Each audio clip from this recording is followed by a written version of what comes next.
News देख रहे हैं आप। मैं हूं आपके साथ हर्ष भारद्वाज। सुबह के 10 बज चुके हैं। तमाम बड़ी खबर आपको बताएंगे कि रिया चक्रवर्ती से आज क्या कुछ पूछताछ होगी, क्योंकि थोड़ी देर में रिया चक्रवर्ती डीआरडीओ गेस्ट हाउस पहुंचेंगी। लेकिन उससे पहले आपको कुछ तस्वीरें दिखाएंगे। वो शहीद जवान की तस्वीरें होंगी, क्योंकि मुजफ्फरनगर लाया गया है शहीद प्रशांत शर्मा का पार्थिव शरीर। साथ ही साथ आपको यह भी बता दें कि सैकड़ों लोग जुटे हुए हैं इस वक्त, और जम्मू कश्मीर में आतंकियों से लोहा लेते हुए शहीद हुए थे प्रशांत शर्मा। बड़ी जानकारी इस वक्त की आप तक पहुंचा रहे हैं, क्योंकि मुजफ्फरनगर में सैकड़ों लोगों ने प्रशांत शर्मा को श्रद्धांजलि दी है।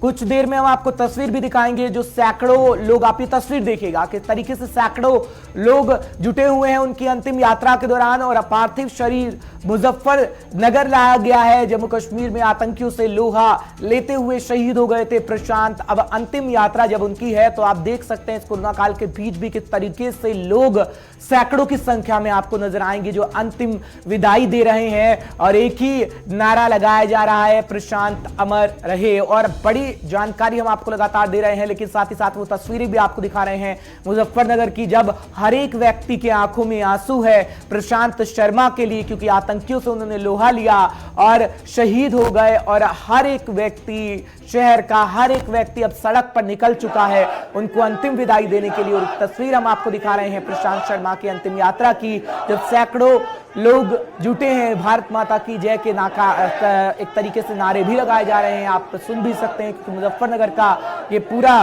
तस्वीर हम आप तक पहुंचाने की कोशिश कर रहे हैं। आप देख सकते हैं जब पार्थिव शरीर उनका लाया गया, अब जब उनकी अंतिम यात्रा है, तो अंतिम यात्रा के दौरान किस तरीके से सैकड़ों की संख्या में लोग वहां पर मौजूद हैं। और आतंकियों से लोहा लिया, जम्मू कश्मीर में जब मुठभेड़ हुई आतंकियों के साथ। और तस्वीर देखिएगा किस तरीके से श्रद्धांजलि देने का, लगातार श्रद्धांजलि दी जा रही है। और अब उनकी अंतिम यात्रा, सैकड़ों लोग वहां पर मौजूद हैं। सभी की आंखें इस वक्त आपको नम नजर आ रही होंगी, क्योंकि पूरे देश की जब हम बात करते हैं तो पूरा देश इस वक्त श्रद्धांजलि दे रहा है प्रशांत शर्मा को, जब उनका पार्थिव शरीर मुजफ्फरनगर लाया गया है। और अंतिम यात्रा में सैकड़ों लोग जुटे हुए हैं, आप तस्वीरों में साफ देख सकते हैं, क्योंकि कल जम्मू कश्मीर में आतंकियों से लोहा लेते हुए शहीद हो गए थे प्रशांत शर्मा।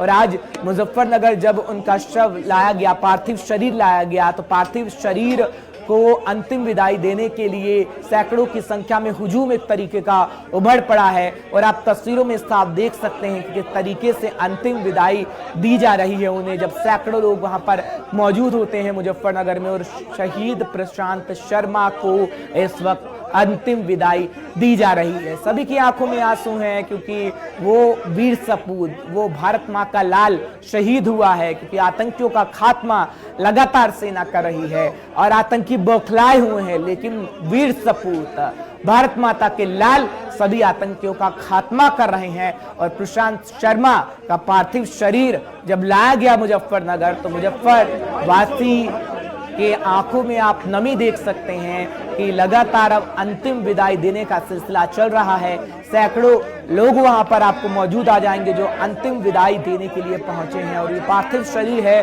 प्रशांत शर्मा का, जब अंतिम यात्रा उनकी निकल रही है, क्योंकि जम्मू कश्मीर में आतंकियों से उन्होंने लोहा लिया, शहीद हो गए। और ये तस्वीर आप देख सकते हैं।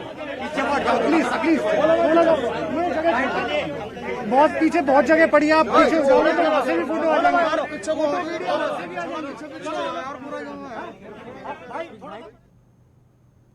तो आतंकियों का खात्मा होकर रहेगा, चाहे आतंकी कैसी भी हरकत जम्मू कश्मीर में कर ले। लेकिन एक और बड़ी खबर आपको बताएंगे सुशांत मामले से जुड़ी हुई, क्योंकि सीबीआई की जहां तक हम बात करते हैं, तो सीबीआई लगातार तीसरे दिन रिया चक्रवर्ती से पूछताछ शुरू करेगी। और मैं थोड़ी ही देर में रिया चक्रवर्ती से फिर से सीबीआई पूछताछ करेगी। पिछले 2 दिनों में सीबीआई रिया से 17 घंटे तक पूछताछ कर चुकी है। बड़ी जानकारी इस वक्त के हम आप तक पहुंचा रहे हैं। साथ ही साथ सीबीआई की टीम के सामने आज रिया टीम का फिर से सामना होने वाला है, क्योंकि रिया सवालों का सही तरीके से जवाब नहीं दे रही। डीआरडीओ गेस्ट हाउस में पूछताछ के लिए तैयार है सीबीआई की टीम, और सीबीआई की टीम पहुंच चुकी है डीआरडीओ गेस्ट हाउस। और रिया चक्रवर्ती से थोड़ी देर में फिर से पूछताछ शुरू करेगी सीबीआई। बड़ी जानकारी सुशांत मामले से जुड़ी हुई, पिछले 2 दिनों में सीबीआई रिया से 17 घंटे तक पूछताछ कर चुकी है। पहले 10 घंटे, फिर 7 घंटे दूसरे दिन पूछताछ हुई, और आज तीसरा दिन है रिया चक्रवर्ती से पूछताछ करने का। यानी तमाम टीम जो रिया रिया चक्रवर्ती की है। शोभिक चक्रवर्ती, नीरज, सिद्धार्थ पिटानी, सैमुअल मिरांडा, सबसे लगातार पूछताछ की जा रही है और आज सबको आपस में बिठाकर यानी आमने सामने बिठाकर पूछताछ की जाएगी। खबर यह भी मिल रही है, बड़ी जानकारी, बड़ी अपडेट हम आप तक लगातार पहुंचाने की कोशिश कर रहे हैं। आपको अब तस्वीर भी दिखाएंगे कि सीबीआई की टीम पहुंची है डीआरडीओ गेस्ट हाउस। ये तस्वीर देखिएगा, ये सीबीआई की टीम है जो डीआरडीओ गेस्ट हाउस पहुंची है और ये तस्वीर आप देख सकते हैं क्योंकि यही सीबीआई की टीम है जो रिया चक्रवर्ती से अहम सवाल दागेगी। सवालों की बौछार यही सीबीआई की टीम करेगी और डीआरडीओ गेस्ट हाउस के बाहर की ये तस्वीरें हम आपको दिखा रहे हैं जब अब अंदर पहुंच चुकी है सीबीआई की टीम और थोड़ी देर में वो रिया चक्रवर्ती भी पहुंचेंगी जिनके अंदर बहुत सारे राज दफन है, जिस राज को वो सामने रखेंगी और सीबीआई की एक एक करके किस तरीके से टीम आ रही है आप देखिएगा। ये तस्वीरें डीआरडीओ गेस्ट हाउस के बाहर की हैं जब सीबीआई की टीमें लगातार पहुंच रही हैं डीआरडीओ गेस्ट हाउस क्योंकि आज 10वां दिन है पूछताछ का और रिया चक्रवर्ती से पूछताछ का तीसरा दिन है जब रिया चक्रवर्ती से पूछताछ लगातार जारी रहेगी क्योंकि इससे पहले 17 घंटे तक रिया चक्रवर्ती से पूछताछ हो चुकी है। बड़ी जानकारी, बड़ी अपडेट हम आप तक पहुंचा रहे हैं क्योंकि आज एक बार फिर रिया चक्रवर्ती से पूछताछ होनी है और सीबीआई लगातार हम आपको दिखाने की कोशिश कर रहे हैं कि सीबीआई किस तरीके से डीआरडीओ गेस्ट हाउस अब पहुंच चुकी है। कल किस तरीके से रिया चक्रवर्ती ने जवाब दिए, कौन कौन से वो जवाब थे जो रिया चक्रवर्ती की तरफ से दिए गए, आपको फटाफट से बताते हैं ग्राफिक के जरिए किस तरीके से रिया चक्रवर्ती सवालों को गोल गोल घुमाते हुए नजर आई। लेकिन सीबीआई ने क्या क्या सवाल पूछे क्योंकि सीबीआई किन सवालों को रख रही थी जो सीबीआई के सामने रिया घबरा गई। दरअसल तुम सुशांत की मौत के लिए अपने आप को कितना जिम्मेदार मानती हो, यह अहम सवाल सीबीआई की तरफ से दागा गया है रिया चक्रवर्ती के सामने, जिससे रिया चक्रवर्ती एकदम से घबरा गई थी। जो जानकारी हम आपको दे रहे हैं कि किसको जिम्मेदार आप मानते हो सुशांत की मौत के लिए। क्या सुशांत की मौत का कारण तुम्हारी अचानक से हुई बेरुखी तो नहीं थी, इस तरीके से तुम घर छोड़कर चली गई और उसकी बेरुखी कहीं ना कहीं सुशांत के साबित तो नहीं जो मौत का कारण बन गया, यह सीबीआई की तरफ से सवाल पूछा गया। अगर तुम मानती हो कि तुम्हारी जाने के बाद सुशांत ने आत्महत्या जैसा कदम उठाया तो यह बताओ कि आखिर उसने यह कदम क्यों उठाया। यह रिया चक्रवर्ती से सवाल सीबीआई की तरफ से डाला गया है, जिन सवालों से घबरा गई है रिया चक्रवर्ती। जो सवाल हम आपको इस वक्त आपकी टीवी स्क्रीन पर दिखा रहे हैं, जो अहम सवाल सीबीआई की तरफ से दागा गया था कि आत्महत्या जैसा कदम आखिर सुशांत सिंह राजपूत ने क्यों उठा लिया, तमाम बड़े सवाल थे। रिया चक्रवर्ती घबरा गई थी उन सवालों से और आज रिया चक्रवर्ती से एक बार फिर सीबीआई की टीम पूछताछ करेगी, जिससे एक बार फिर यह उम्मीद जताई जा रही है कि एक बार फिर गोलमोल जवाब रिया चक्रवर्ती देंगी। रिया चक्रवर्ती अपने आप को पाक साफ बताने की कोशिश कर रही है और हम आपको लगातार बता रहे हैं कि कौन से अहम सवाल थे जिससे रिया चक्रवर्ती घबरा गई है। तुमने ये भी कहा गया सीबीआई की तरफ से रिया चक्रवर्ती को, तो तुम्हारे मन में किसी को कुछ बताने का ख्याल आया या नहीं जब यह घटना सामने आई? अगर ख्याल आया था तो आपने किसको बताया था? ये रिया चक्रवर्ती से सीबीआई ने सवाल डाला गया है कि अगर ख्याल आया किसी को बताना था तो सबसे पहले किसको बताया? क्या सुशांत ने कभी तुम्हें बताया था कि वो अपने आप को खत्म कर सकता है? क्योंकि सबसे बड़ी राजदार रिया चक्रवर्ती है और रिया चक्रवर्ती जिस तरीके से कह रही है कि सुशांत से सच्चा प्यार करती हूं, क्या बताया था सुशांत ने कभी रिया चक्रवर्ती को? यह पूछ रही है सीबीआई। और मुंबई पुलिस ने सुशांत के बैंक खातों का फोरेंसिक ऑडिट कराया था, यह भी सीबीआई की तरफ से पूछा गया है। रिया चक्रवर्ती के सामने जो रखे गए हैं सवाल जिनसे घबरा गए हैं रिया चक्रवर्ती, जिसके बारे में हम आपको जानकारी दे रहे हैं क्योंकि सीबीआई के किन सवालों से घबराई है रिया चक्रवर्ती, यही वो सवाल हैं जो सीबीआई की तरफ से दागे गए थे। पहले 10 घंटे, 7 घंटे और आज एक बार फिर सीबीआई की टीम पूछताछ करेगी। बैंक खातों का फोरेंसिक ऑडिट मिलने के बाद सीबीआई ट्रांजैक्शन एंगल से भी जांच करेगी, यह भी जानकारी हम आप तक पहुंचा रहे हैं क्योंकि बैंक खातों का फोरेंसिक ऑडिट मिलने के बाद अब सीबीआई हर एक एंगल से जांच कर रही है और सीबीआई की तरफ से एक बार फिर रिया चक्रवर्ती से पूछताछ की जाएगी क्योंकि रिया चक्रवर्ती ही ऐसी राजदार है जो अपने अंदर कई राज दफन किए हुए हैं। लेकिन मुंबई पुलिस नहीं है, ये सीबीआई है और सीबीआई राज उगलवा कर रहेगी क्योंकि पहले दिन 10 घंटे तक लगातार सीबीआई की पूछताछ हुई और दूसरे दिन 7 घंटे सीबीआई की पूछताछ हुई, यानी 17 घंटे, वो 17 घंटे जिसमें रिया चक्रवर्ती ने अहम सवालों के जवाब दिए होंगे। सीबीआई ने रिया को 11 बजे पूछताछ के लिए बुलाया है। इसमें अपडेट हम आपको पहुंचा रहे हैं। इस वक्त की बड़ी खबर, पिछले 2 दिनों में सीबीआई रिया से 17 घंटे तक पूछताछ कर चुकी है, लेकिन अब 11 बजे का वक्त होगा जब सीबीआई के सामने रिया चक्रवर्ती होंगी और सीबीआई की टीम के सामने आज रिया एंड टीम का फिर से आमना सामना होने वाला है। डीआरडीओ गेस्ट हाउस में पूछताछ के लिए तैयार है सीबीआई की टीम और तस्वीर हम आपको लगातार इससे पहले दिखा रहे थे कि सीबीआई की टीम पहुंच चुकी है और एक एक करके टीमों का आना लगातार जारी है। तस्वीर आप देख सकते हैं डीआरडीओ गेस्ट हाउस से, जो लगातार जिसकी जानकारी भी हम आप तक पहुंचा रहे हैं, क्योंकि अब सीबीआई की टीमों का आना लगातार शुरू हो गया है और 11 बजे का वक्त होगा जब रिया चक्रवर्ती वहां पर पहुंचेंगी और रिया चक्रवर्ती के सामने एक बार फिर सवालों की बौछार होगी और रिया चक्रवर्ती हर सवालों का जवाब देंगी। बड़ी जानकारी, बड़ी खबर, अब समय 11 बजे का होगा। अशोक पांडे हमारे साथ जुड़ेंगे और प्रणय शर्मा भी हमारे साथ जुड़ेंगे, तमाम जानकारी वो पहुंचाएंगे कि इस वक्त क्या कुछ चल रहा है, क्योंकि डीआरडीओ की आप ये तस्वीरें देखिएगा, एक एक करके सीबीआई की टीम आ रही है। अशोक का रुख सबसे पहले कर लेते हैं। अशोक, सीबीआई की टीमों का पहुंचना लगातार जारी है डीआरडीओ गेस्ट हाउस में और आज रिया चक्रवर्ती से 30 दिन की पूछताछ होगी। 17 घंटे, लगभग 17 घंटे रिया चक्रवर्ती से पूछताछ की गई। आज क्या कुछ जानकारी आपके पास, क्योंकि आप वहीं पर मौजूद हैं, तमाम जानकारी हम तक पहुंचाएगा।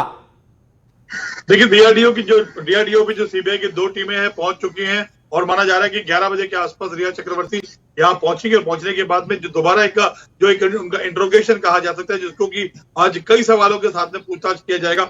वहीं अगर बता दें कि अभी एक सामने एक और थियरी आई है जिसमें एक आई विटनेस सामने आया, जिसका कहना है कि सुशांत सिंह राजपूत के गले पर 15 से ज्यादा इंजेक्शन के निशान थे जिस वक्त उनकी मौत हुई थी। वहीं अगर बात करें तो एक चश्मदीद ने ये भी कह दिया है कि जिस वक्त सुशांत सिंह राजपूत की बॉडी कूपर हॉस्पिटल पहुंची थी तो उनका पैर टूटा हुआ था। मैं आपको बता दूं कि ये एक चश्मदीद वो है जो हॉस्पिटल में मौजूद था जिस वक्त डॉक्टर की टीम सुशांत सिंह राजपूत का पोस्टमार्टम कर रहे थे। अब इससे हटके अगर बात करें दोबारा सीबीआई की टीम की, तो सीबीआई की टीम अब विशेष तौर से सिद्धार्थ पिठानी जिस वक्त सुशांत की मौत हुई थी, अब इस एंगल पर भी जांच करेगी कि जिस तरह से ये एक स्टेटमेंट सामने आया है जिसमें एक चश्मदीद ने ये कहा है कि उनके गले पे निशान थे, उनके पैर टूटे हुए थे, तो कहीं ना कहीं माना जा रहा है कि आज ये वेरिफिकेशन जो है ये सिद्धार्थ पिठानी से और नीरज से केशव से किया जाएगा कि जो ये स्टेटमेंट अभी फ्रेश आया हुआ है ये कितना ऑथेंटिक, कितना ये मतलब इस पर विश्वास करने वाला स्टेटमेंट है। और अगर ये बात सही है तो इन जो मुख्य गवाह है सिद्धार्थ पिठानी और जो बाकी लोग हैं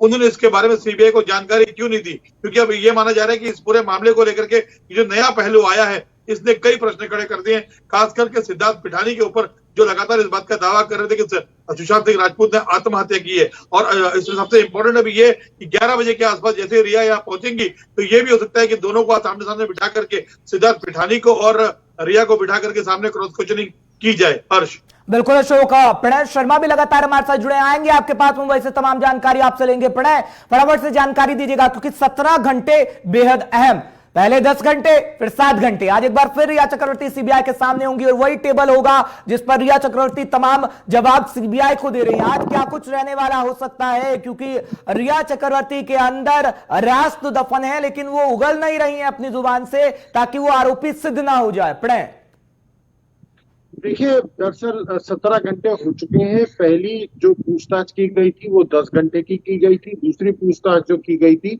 वो 7 घंटे की गई थी और आज एक बार फिर से सीबीआई ने रिया चक्रवर्ती को पूछताछ के लिए बुलाया है।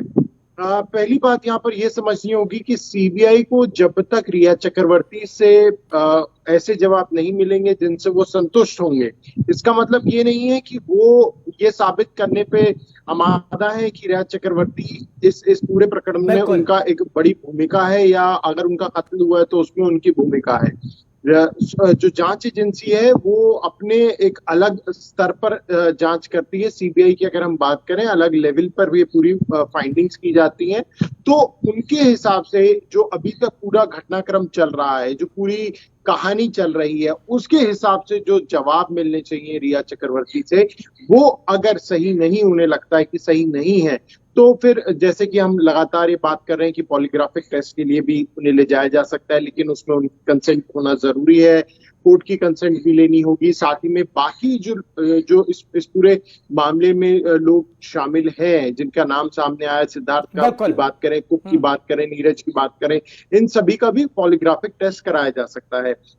जहां तक जो जानकारी अभी सामने आ रही है और एक नए गवाह की जहां तक बात है, तो वो कितनी ऑथेंटिक है, जैसे कि हमें ये सामने अलग अलग बातें सामने आ रही हैं और अशोक पांडे ने भी ये बात कही है कि ऑथेंटिसिटी उनकी क्या है, ये देखना बहुत ज्यादा जरूरी होगा, क्योंकि ऐसे कोई भी लेम एक्यूजिशन पर जांच एजेंसी काम नहीं करेगी जब तक उसकी ऑथेंटिसिटी प्रूव नहीं हो जाती। क्योंकि हालांकि ये बात जरूर सामने आई थी कि जो ऑटोप्सी रिपोर्ट की अगर हम बात करें, पोस्टमार्टम रिपोर्ट की बात करें, तो उसको लेकर जरूर सवाल खड़े हो रहे थे। उन रिपोर्ट्स को लेकर भी कई सारे जो सवाल थे उनकी पेचीदगियों सुलझाने में लगी हुई है। तो ऐसी कई चीजें हैं।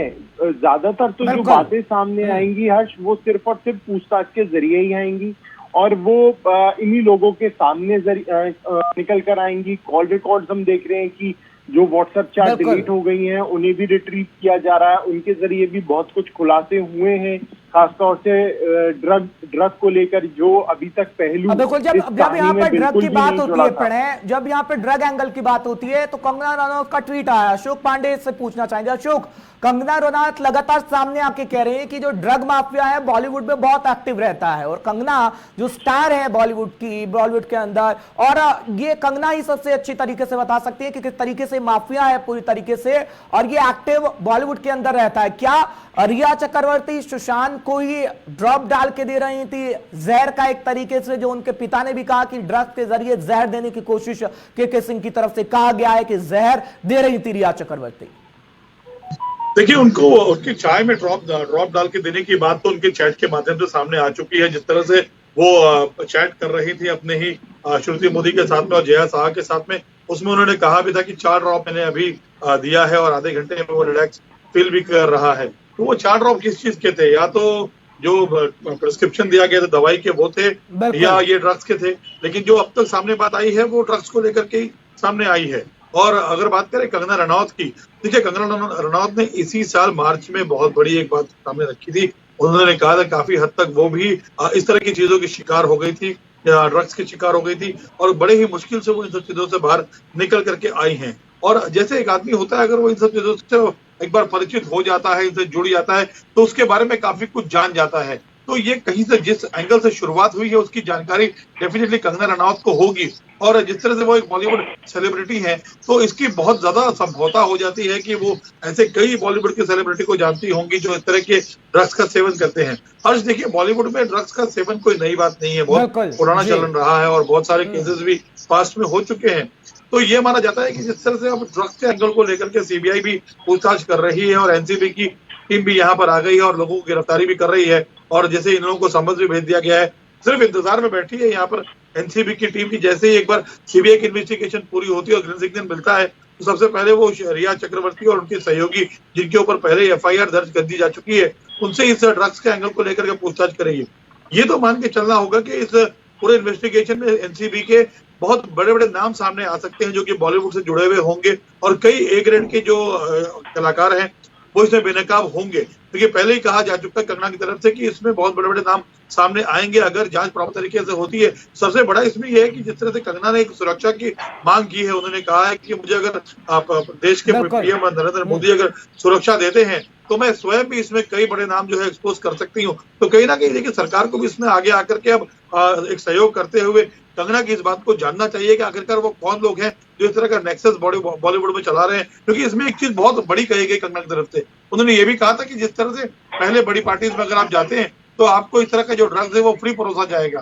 फ्री परोसने के बाद में जब आपको इसकी आदत पड़ जाएगी तो इसकी कीमत वसूली जाएगी। तो ये दिखाता है कि ये इस तरह का स्टेटमेंट दिखाता है कि किस तरह से एक पूरा एक प्लानिंग के तहत जो है बॉलीवुड के बी ग्रेड के आर्टिस्ट हो या ए ग्रेड के आर्टिस्ट हो, उनको पहले ये परोसा जाता है। जब वो इसके आदती हो जाते हैं तो उनसे उसकी कीमत ली जाती है, उनसे उनकी कीमत निकाली जाती है। तो ये एक अगर स्टेटमेंट जो सामने आया है इसको इतने हल्के में नहीं लिया जा सकता है। अब सरकार इस स्टेटमेंट पे कितना विश्वास करती है और किस तरह से प्रोटेक्शन देके कंगना का स्टेटमेंट रिकॉर्ड करती है, और देखने वाली बात होगी। लेकिन आप जरा बताइएगा, क्योंकि सीबीआई की जहां तक हम बात करते हैं तो ये वही सीबीआई है, इस पर सबसे पहले रिया चक्रवर्ती ने भरोसा जताया था, लेकिन कैसे उनका भरोसा पलटा, उसका दिमाग किसी ने पलट दिया, उनका दिमाग, या फिर उनके पीछे से उन्हें कोई कंट्रोल कर रहा है, फिर वो मुंबई पुलिस पर भरोसा जताती हैं। और अब जब सीबीआई पूरी मामले की जानकारी, इसकी जांच कर रही है, हवाले सुप्रीम कोर्ट ने सीबीआई के कर दिया है, तो सीबीआई कोई गोल गोल जवाब रिया चक्रवर्ती देती नजर आ रही है, जो सूत्रों के हवाले से खबर मिल रही है, और आज एक बार फिर पूछताछ।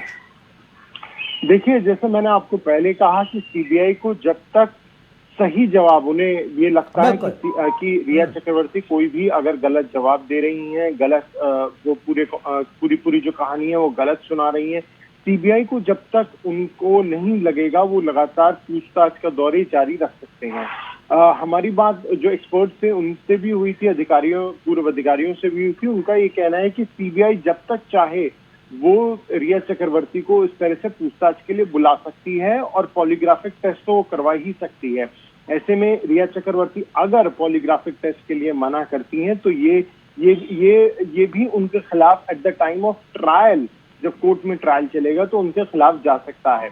लेकिन सबसे बड़ी बात यही है कि सबूत इकट्ठे होने बहुत आवश्यक हैं। बिना सबूतों के आधार पर आप किसी भी व्यक्ति को, चाहे वो आरोपी हो, चाहे वो कोई भी व्यक्ति हो, पीड़ित व्यक्ति हो, आप न्याय नहीं दिला पाएंगे। तो ऐसे में जो जांच एजेंसी है वो इस वक्त कॉन्क्रीट जो एविडेंस है वो ढूंढने की कोशिश कर रहे हैं, ताकि जब ये मामला कोर्ट में पहुंचे तो उनके पास पूरे पुख्ता सबूत हों जिसे वो कोर्ट के सामने रख सकें। ये इस वक्त जो पहली प्राथमिकता है सभी जांच एजेंसियों की, वो इस वक्त बनी हुई है। देखिए, अभी तक तो सिर्फ आरोप लग रहे हैं, चैट सामने आ रही है, चीजें सामने आ रही हैं, लेकिन एविडेंस की अगर हम बात करें तो वो एविडेंस इकट्ठा करना प्राइमरी जो इस वक्त फोकस्ड है जांच एजेंसियों का, वो बना हुआ है। क्रॉस क्वेश्चनिंग भी की जा रही है रिया चक्रवर्ती के सामने, बाकी लोगों को बिठा के उनसे सवाल जवाब भी किए जा रहे हैं। तो सारी चीजें हैं जो इस वक्त कोशिशें हैं जो जांच एजेंसी के द्वारा की जा रही हैं। देखने वाली बात यही होगी कि क्योंकि अभी तो आज तीसरा दौर होगा, तीसरे दौर के बाद क्या कुछ चीजें सामने निकल कर आती हैं। थोड़ी देर में हम तस्वीरें भी दिखाएंगे प्रणय कि रिया चक्रवर्ती तकरीबन 11 बजे पहुंचेंगी। अशोक, अब जरा हम बातचीत करते हैं डिप्रेशन की, क्योंकि डिप्रेशन को लेकर जो लगातार कहा जा रहा था रिया चक्रवर्ती से, कई डिप्रेशन में थे सुशांत सिंह राजपूत या फिर नहीं थे, क्योंकि अंकिता लोखंडे को हम सुनते हैं तो वो कहते हैं कि डिप्रेशन में वो व्यक्ति रह ही नहीं सकता था जब वो किसी को हंसा दिया करता था 5 मिनट के अंदर ही। लेकिन तस्वीर हम सबसे पहले दिखाएंगे अशोक के पास जाने से पहले, क्योंकि रिया चक्रवर्ती की जहां तक हम बात करते हैं तो रिया चक्रवर्ती डीआरडीओ गेस्ट हाउस पहुंचेंगी और बड़ी जानकारी हम आपको दे रहे हैं। घर से रिया चक्रवर्ती निकल चुकी हैं और अब सीधे डीआरडीओ गेस्ट हाउस रिया चक्रवर्ती पहुंचने वाली है। बड़ी खबर, और ये तस्वीरें आप देखिएगा, रिया चक्रवर्ती अब अपने घर से निकल चुकी है, डीआरडीओ गेस्ट हाउस वो पहुंचेंगी थोड़ी देर में। और ये तस्वीरें हैं, ये वही तस्वीरें हैं मुंबई की, डीआरडीओ गेस्ट हाउस पर पहुंचने वाली है रिया चक्रवर्ती, घर से अपने निकल चुकी हैं और इसी कार में रिया चक्रवर्ती है। पीछे आप पुलिस की गाड़ी देख सकते हैं, क्योंकि रिया चक्रवर्ती अब पहुंचने वाली है डीआरडीओ गेस्ट हाउस, क्योंकि 11 बजे का वक्त रिया चक्रवर्ती को दिया गया था कि 11 बजे ठीक रिया चक्रवर्ती को डीआरडीओ गेस्ट हाउस के अंदर होना चाहिए, और रिया चक्रवर्ती डीआरडीओ गेस्ट हाउस पहुंचने वाली हैं। ये सीधी तस्वीरें हम आपको सबसे पहले दिखा रहे हैं जब रिया चक्रवर्ती थोड़ी देर में डीआरडीओ गेस्ट हाउस पहुंचेंगी। बड़ी जानकारी, बड़ी अपडेट सुशांत सिंह राजपूत मामले में, क्योंकि रिया चक्रवर्ती से 17 घंटे की पूछताछ पहले ही हो चुकी है, क्योंकि सीबीआई अब रिया चक्रवर्ती को एक बार फिर लाइन हाजिर कर रही है, यानी अपने सामने बिठाकर पूछताछ करेगी। आमने सामने आज बिठाकर सिद्धार्थ पिठानी और नीरज से भी पूछताछ की जाएगी। बड़ी खबर और बड़ी जानकारी।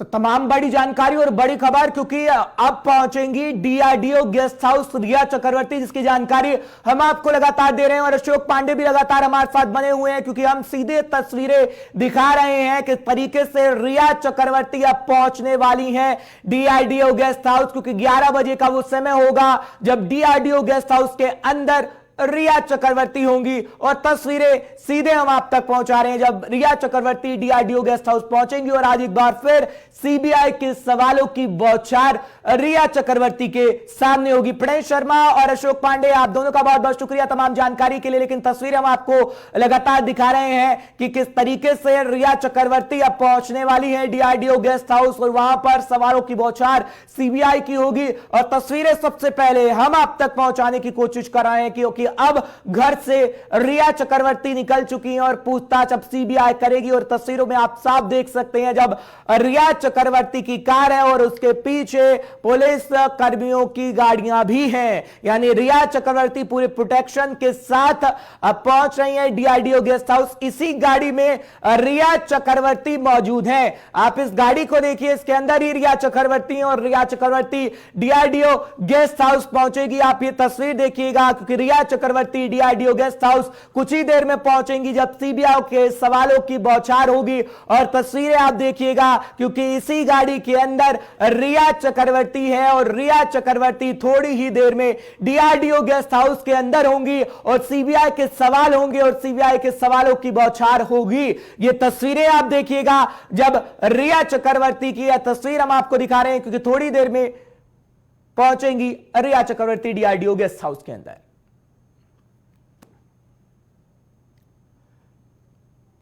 तो तमाम बड़ी जानकारी हम आप तक पहुंचाने, लेकिन मध्य प्रदेश का जिक्र कर लेना भी जरूरी है क्योंकि मध्य प्रदेश में किस तरीके से हालात बाढ़ को लेकर हैं वो हम आपको दिखाने वाले हैं। लेकिन बड़ी जानकारी, मध्य प्रदेश में करीब 9 जिले भीषण बाढ़ की चपेट में आ गए हैं। बड़ी जानकारी इस वक्त की क्योंकि 9 जिलों में 394 से ज्यादा गांवों में बाढ़ ने तबाही मचाई है। मंजर कैसा है, तस्वीरें भी थोड़ी देर में आपको दिखाएंगे, लेकिन पूरी जानकारी हम आपको दे रहे हैं। होशंगाबाद, रायसेन और सीहोर जिले में सेना को बुलाया गया है। अब तक 7000 से ज्यादा लोगों को रेस्क्यू भी कर चुकी है सेना, सुरक्षित स्थानों पर पहुंचा दिया गया है। और बड़ी जानकारी इस वक्त की मध्य प्रदेश से हम आपको दे रहे हैं जब बाढ़ का कहर मध्य प्रदेश में भी अब है और 9 जिले चपेट में है। 9 जिलों में 394 से ज्यादा गांवों में बाढ़ ने भारी तबाही मचाई है। और तस्वीरें आप देखिएगा, 2 तस्वीर हम आपको दिखा रहे हैं मध्य प्रदेश की क्योंकि पहली तस्वीर शाहजहांपुर में नदियां उफान पर है, वो शाहजहांपुर की तस्वीर हम आपको दिखा रहे हैं।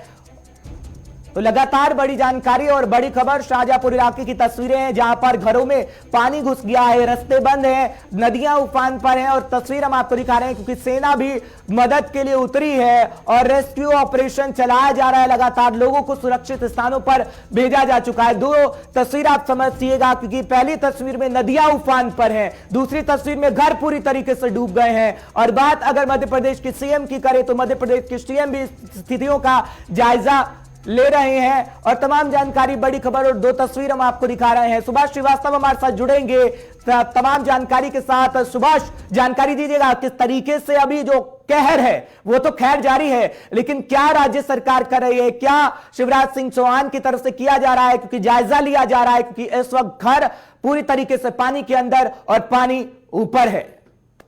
सुभाष जी, हर जिस तरीके से मध्य प्रदेश में अगस्त के माह में आखिरी सप्ताह में बरसात के हालात बने हुए और लगातार बारिश का कहर जारी है और ऐसे में जबकि सरकार की तैयारियां हर वर्ष की तरह इस वर्ष भी रहती हैं, लेकिन उसके बाद भी कहीं ना कहीं जो है तो सरकार की तैयारियां फैल नजर आ रही हैं। यदि बात की जाए प्रमुख रूप से जो नदियां हैं मध्य प्रदेश की, चाहे वो नर्मदा नदी हो, चाहे वो बैतवा नदी हो, चाहे पार्वती हो, चाहे चंबल नदी हो, ऐसी कई नदियां जो लगातार उफान पर हैं और जिसके कारण जो है तो हाहाकार मचा हुआ है पूरे प्रदेश में।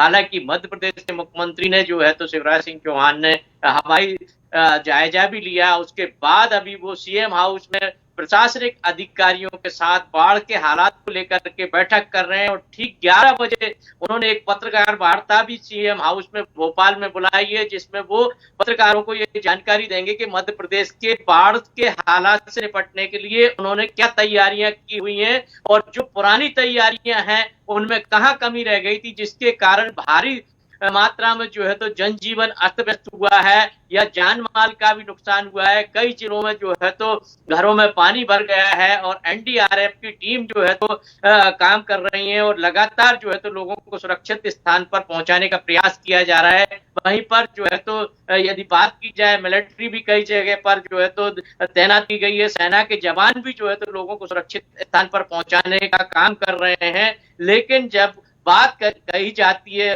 मैनेजमेंट की, तो जिस तरीके से आपदा आती है तो डिजास्टर मैनेजमेंट कहाँ होता है, ये सबसे बड़ा सवालिया निशान लगाता है मध्य प्रदेश या किसी भी प्रदेश की सरकार की तैयारियों पर। जी अर्जुन। सुभाष, कितने लोगों का रेस्क्यू अब तक किया जा चुका है? क्योंकि ये लगातार रेस्क्यू किया जा रहा है, कई लोगों को सुरक्षित स्थानों पर भी पहुंचाया गया क्योंकि नदियां उफान पर है। ऐसी कौन कौन सी नदियां हैं जो उफान पर है और रेस्क्यू कितने लोगों का अब तक किया जा चुका है सुभाष?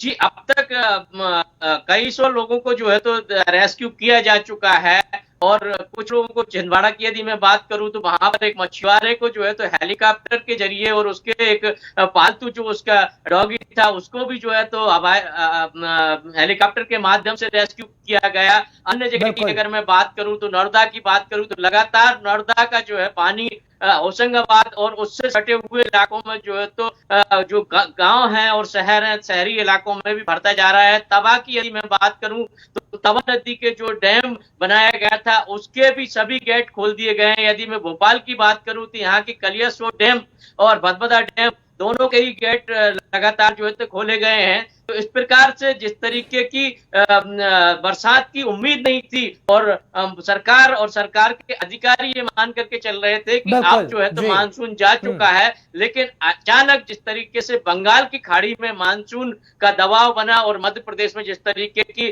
बारिश हुई है तो उस बारिश के कहर से जो है तो कहीं ना कहीं मध्य प्रदेश अछूता नजर नहीं आ रहा है और जो मैनेजमेंट और सरकार की जो पोल है वो खुलती हुई कहीं ना कहीं नजर आ रही है। चलिए, बहुत बहुत शुक्रिया सुभाष तमाम जानकारी हम तक पहुंचाने के लिए, हमारे दर्शकों को अपडेट करने के लिए, क्योंकि बाढ़ का कहर अब मध्य प्रदेश में भी है। और सुभाष वास्तव पूरी जानकारी दे रहे थे कि कितनी टीमें इस वक्त लगी हुई हैं और टीम लगातार काम कर रही हैं। एनडीआरएफ की, सेना की मदद भी ली गई है क्योंकि कई जिलों में बाढ़ इस वक्त आप देख सकते हैं तकरीबन 9 जिले हैं जो भीषण बाढ़ से प्रभावित हैं। मध्य प्रदेश के जिलों की तस्वीर हम आपको दिखा रहे हैं। आप देख सकते हैं घर पूरी तरीके से पानी में डूब चुके हैं और कई लोगों का रेस्क्यू ऑपरेशन भी किया जा चुका है। तकरीबन 1000 से ज्यादा लोगों को सुरक्षित स्थानों पर भी पहुंचाया गया। खैर, क्या कुछ सीएम की तरफ से कहा गया है, शिवराज सिंह चौहान की तरफ से, वो भी हम आपको दिखाते हैं।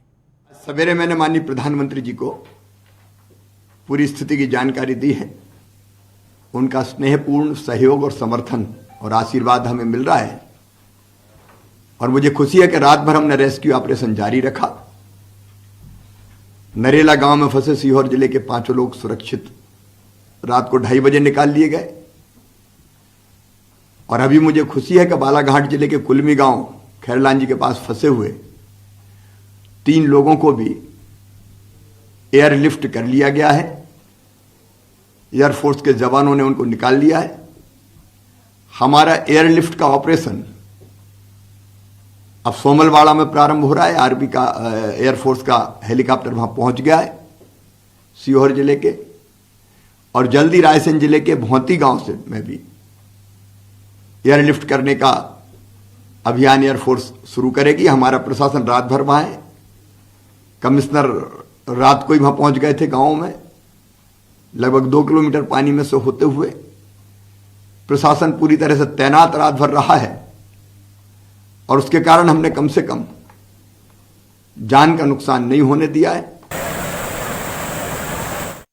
हम आपको दिखा रहे हैं, नदियां देखिएगा कितने उफान पर हैं और लोग कितने परेशान हैं। खैर, वो तस्वीर हम आपको दिखाएंगे क्योंकि रिया चक्रवर्ती अब पहुंच चुकी हैं डीआरडीओ गेस्ट हाउस। और आप तस्वीर देखिएगा, ये डीआरडीओ गेस्ट हाउस की तस्वीरें हैं जब रिया चक्रवर्ती पहुंच गई हैं। अब सीबीआई के सवालों की बौछार होगी और बड़ी जानकारी, क्योंकि रिया चक्रवर्ती की वो गाड़ी है जिसकी तस्वीर हम आप तक पहुंचा रहे हैं, क्योंकि रिया चक्रवर्ती इसी गाड़ी से उतर रही है और अंदर सीबीआई के सवालों के बौछार होंगे। अब आप तस्वीर देखिएगा जब रिया चक्रवर्ती अंदर जा रही हैं और ये चली गई सीबीआई के सामने पेश होने और सीबीआई अब सवालों की बौछार करेगी। यही वो तस्वीर है जब रिया चक्रवर्ती अपनी गाड़ी से उतरी और सीबीआई के सामने पेश होने चली गए हैं। यानी सीबीआई के सवालों की बौछार आज एक बार फिर उनसे होगी और डीआरडीओ गेस्ट हाउस पर पहुंच चुकी है रिया चक्रवर्ती, जिसकी सीधी तस्वीरें हम आप तक पहुंचा रहे थे, क्योंकि रिया चक्रवर्ती अब एक बार फिर सीबीआई के सामने है और सीबीआई के पास वो पहुंच चुकी है डीआरडीओ गेस्ट हाउस में। और सीबीआई की टीम इससे पहले पहुंच चुकी थी डीआरडीओ गेस्ट हाउस,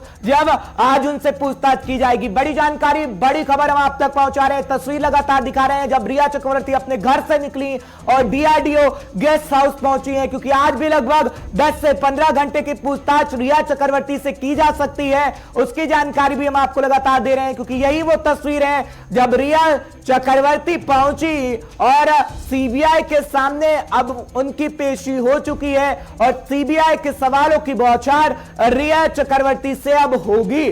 बड़ी जानकारी, तस्वीर आप देखिएगा जब रिया चक्रवर्ती की गाड़ी पहुंचती है और रिया चक्रवर्ती सीबीआई के सामने अब पेश हो चुकी हैं। सवालों की बौछार अब सीबीआई की तरफ से की जाएगी, क्योंकि आज तीसरा दिन है। 17 घंटे की पूछताछ पहले ही रिया चक्रवर्ती से की जा चुकी है। बड़ी जानकारी, बड़ी अपडेट, साथ ही साथ हम आपको तस्वीरें भी दिखा रहे हैं जब रिया चक्रवर्ती अपने घर से निकली और अब रिया चक्रवर्ती डीआरडीओ गेस्ट हाउस जा पहुंची है। ये बड़ी जानकारी, बड़ी अपडेट, साथ ही साथ तस्वीरें भी उस रिया चक्रवर्ती की जिसने अपने अंदर बहुत ही राज इस वक्त दफन किए हुए हैं, जो सीबीआई निकलवाने की रिया चक्रवर्ती के जुबान से कोशिश कर रही है। आज लगातार तीसरा दिन है, क्योंकि पहले 10 घंटे, दूसरे दिन 7 घंटे और आज लगभग ये कहा जा रहा है कि 10 से 15 घंटे रिया चक्रवर्ती से पूछताछ हो सकती है, क्योंकि 17 घंटे पूछताछ लगभग रिया चक्रवर्ती से पहले ही 2 दिनों में हो चुकी है। और बड़ी जानकारी, बड़ी खबर हम आप तक पहुंचा रहे हैं।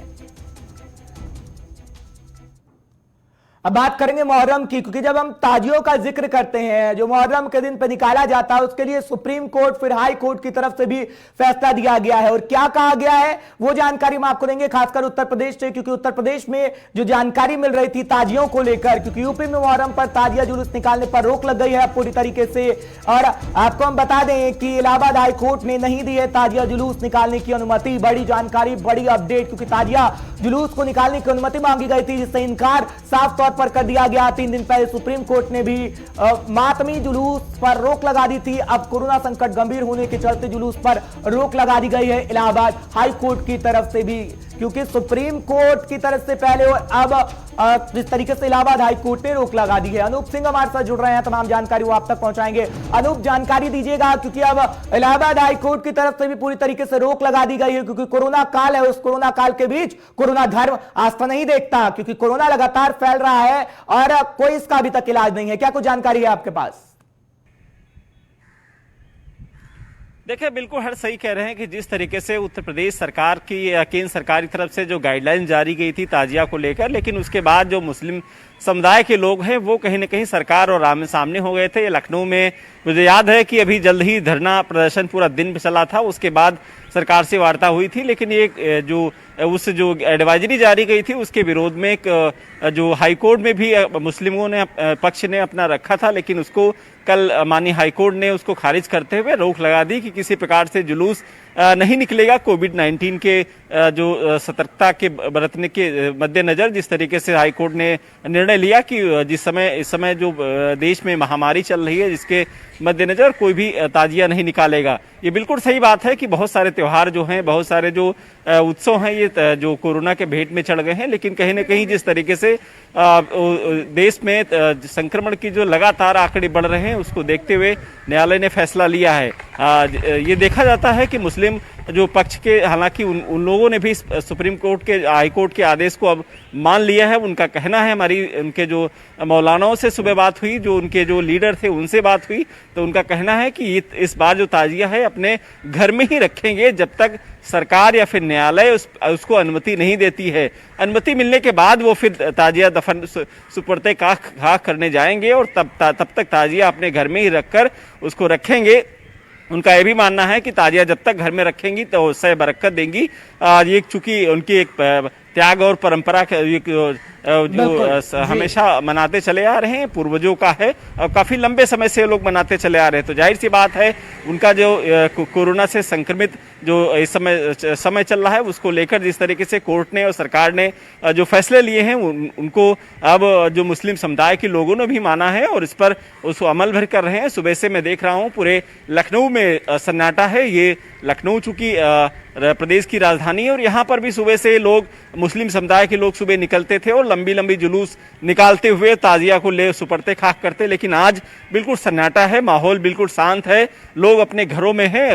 हालांकि ये बहुत ही उनके गम का दिन भी माना जाता है क्योंकि ऐसे में वो लोग किस तरीके से जो हालांकि कोविड-19 का पालन करते हुए अपने घरों में ताजिया को अपने घरों में रखे हुए हैं। अब इंतजार कर रहे हैं कि सरकार या फिर कोर्ट कब उनको आदेश देगी जब इस ताजिया को निकालकर और वहां जो गोमती नदी में या फिर जो जहां वो लोग ले जाते हैं वहां सुपरते खाक करेंगे। हर्ष, बिल्कुल, ये इंतजार थोड़ा लंबा भी हो सकता है क्योंकि अनूप, अगर उत्तर प्रदेश की हम बात करें, उत्तर प्रदेश में लगातार मामले बढ़ रहे हैं। योगी सरकार अब क्या कुछ गाइडलाइन के जरिए भी कहेगी, क्योंकि केंद्र सरकार की तरफ से अनलॉक 4 को लेकर गाइडलाइन जारी कर दी गई है। उत्तर प्रदेश सरकार की तरफ से क्या कुछ करा जाएगा, क्योंकि उत्तर प्रदेश में मामले तो लगातार बढ़ रहे हैं, लेकिन अगर जैसे ही छूट दी जाती है मामलों में और बढ़ोतरी होगी, क्या कुछ योगी सरकार करेगी, क्योंकि हाईकोर्ट और सुप्रीम कोर्ट पहले ही ताजिए पर अपना फैसला सुना चुके हैं।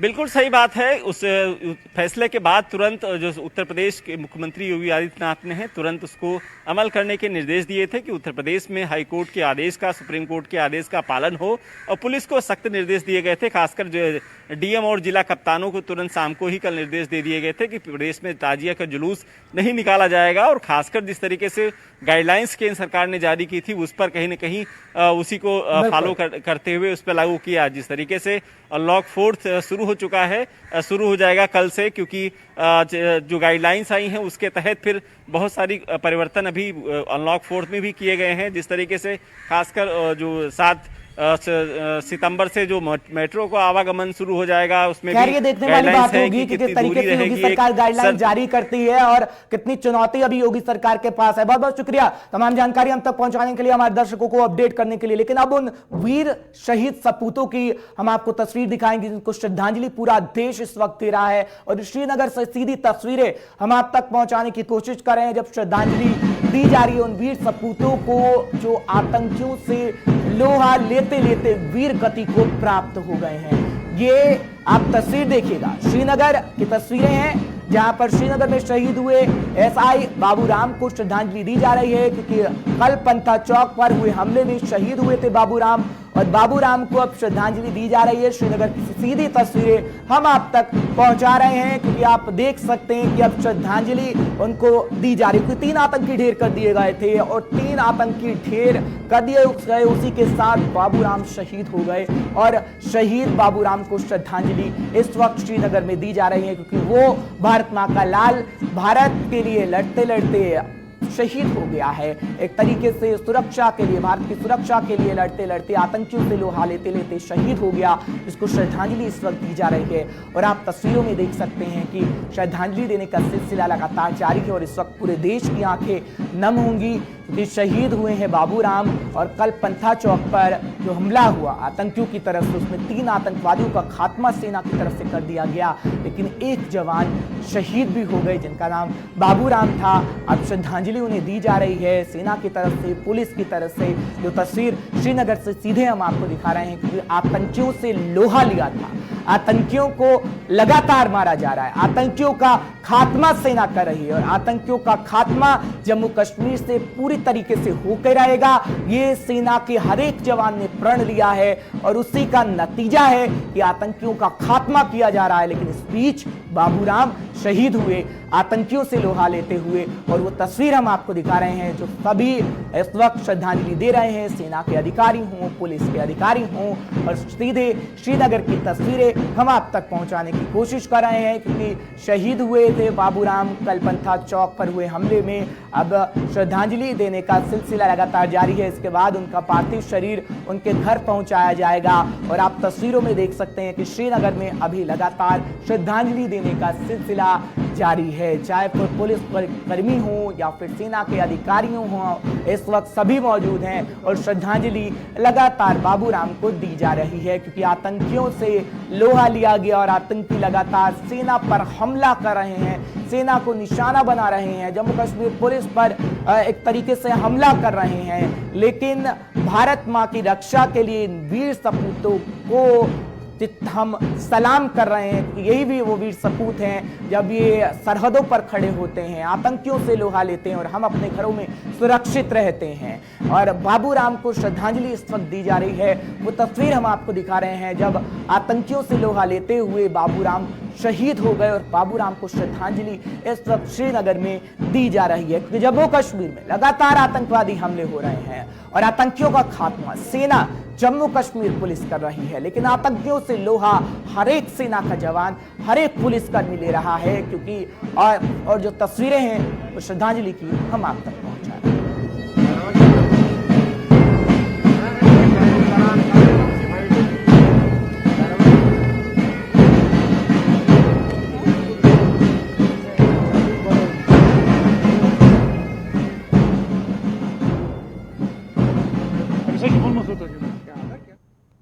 तो पूरा देश इन वीर सपूतों को सलाम कर रहा है। खैर, ब्रेक का वक्त तो चला है, ब्रेक के उस पार खबरों का सिलसिला लगातार जाएगा।